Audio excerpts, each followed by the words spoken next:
కొంచెం మాట అక్కడే ఉండే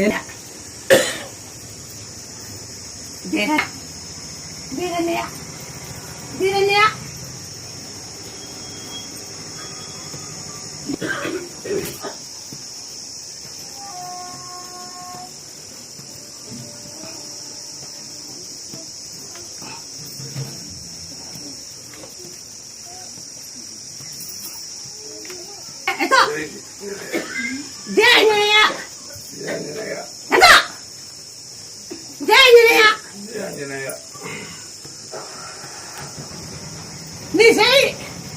కొంతమంది లూజ్ అయింది కదా కొంచెం పాత్రపోతాం నీకు లూజ్ అయింటే లూజ్ అయింది లేదంటే లేదు అయింది సార్ లూజ్ అయింది ఏమండి లూజ్ అయింది సార్ అప్పుడు లేదు పైకి లేవలే